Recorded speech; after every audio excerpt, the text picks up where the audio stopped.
Have you ever looked at your credit report and felt like you were reading a stranger's financial history? That confusing jumble of numbers, dates, and account names, and then you spot it. A mistake. An old debt you know you paid off. A late payment that never happened. A whole account that isn't even yours. A wave of panic washes over you, right? Because you know this is a big deal. This isn't just some typo. This is your financial reputation, your future, potentially your ability to get a loan for a car or a home, or even land a job. This one little mistake on a massive, complex document could be holding you back. Today, we're diving deep into a topic that so many of you have asked about: how to dispute incorrect information on your Equifax credit report. This isn't a quick fix, and it's not always easy, but I'm going to walk you through a step-by-step process that will give you the confidence and the knowledge to take control of your financial story. We'll cover everything from how to identify the error, what information you need to gather, the different ways you can file your dispute, and most importantly, what to expect after you've submitted it. We're going to break down the legalese and the complicated jargon into simple, actionable steps. So, let's get started. The first step in this entire process, before you even think about filing a dispute, is to get a copy of your Equifax credit report.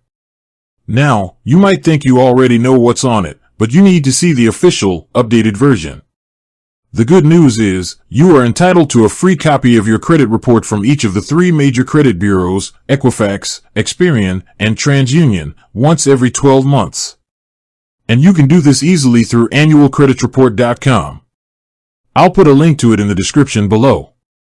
This is the only authorized site to get your free report, so be wary of others that might try to charge you. Go there, fill out the necessary information, and download your report. Once you have your Equifax report in hand, it's time to play detective. Go through it line by line, slowly and carefully. Don't skim. Look at every single account. Check the names, addresses, and any variations of your name. Are there any accounts you don't recognize? Is a credit card balance wrong? Is a student loan listed as past due when you know you've been making payments on time? Pay close attention to the details, the account numbers, the date it was opened, the date of last activity, and the payment history. Even a seemingly small error can have a big impact. I'm talking about things like a creditor reporting a late payment when you were only a day or two late, or an account being listed multiple times under slightly different names. These are all things that can and should be disputed. Okay, so you found the error. Now what? The next crucial step is to gather your evidence. This is the backbone of your entire dispute. You can't just say, "This is wrong." You need to prove it. For example, if a debt is listed as unpaid but you have proof of payment, you need to find that documentation. This could be a bank statement, a canceled check, or a letter from the creditor confirming the account was paid in full. If a late payment is listed but you have a history of on-time payments, your bank statements showing the payment was made on time are your evidence. If an account isn't yours at all, you might need to show a utility bill or other documentation to prove you've never lived at that address or had that account. The more evidence you can provide, the stronger your case. Organize everything neatly. You'll thank yourself later. Now we get to the main event, filing the dispute. You have 2 primary ways to do this with Equifax, online or by mail.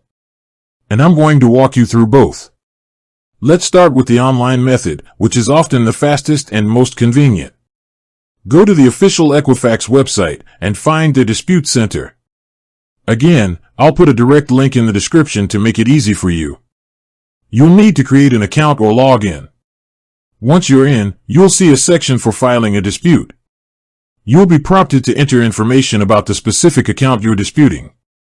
You'll need the account number and the reason for the dispute. Be as clear and concise as possible. Equifax will then ask you to upload your supporting documents. This is where your organized evidence comes in handy. You can upload scanned copies or photos of your proof of payment, bank statements, or whatever you've gathered. Once you've entered all the information and uploaded your files, you'll submit the dispute.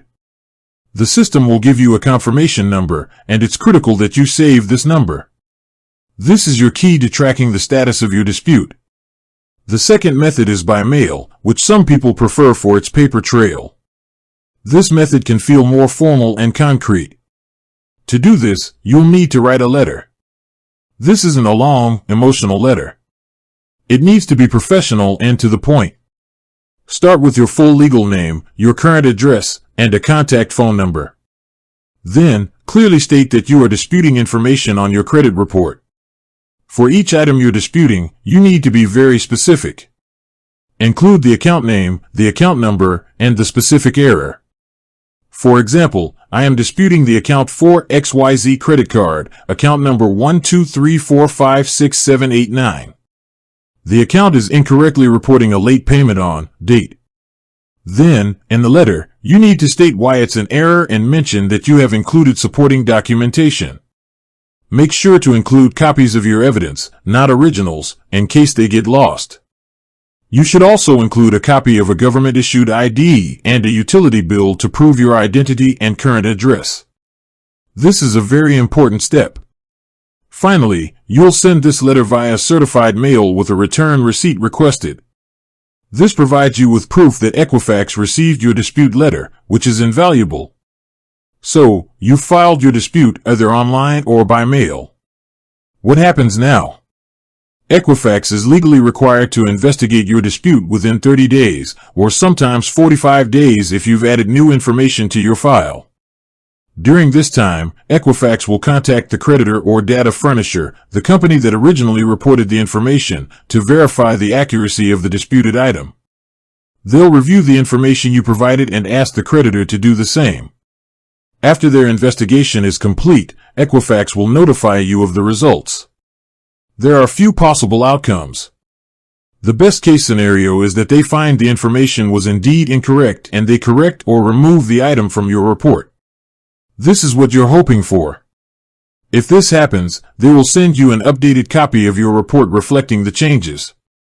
Another outcome is that Equifax determines the information is accurate and does not make a change. If this happens, you have the right to file an additional dispute with any new or additional evidence you may have. The final outcome is that the creditor or data furnisher does not respond to Equifax's inquiry. But what if the investigation is complete and Equifax says the information is accurate, but you know it's not? You have one more option. You can file a formal statement of dispute. This is a brief statement, typically around 100 words, that you can ask Equifax to add to your credit file. This statement will be seen by anyone who pulls your credit report in the future, providing your side of the story. With that said, thanks for watching and until next time.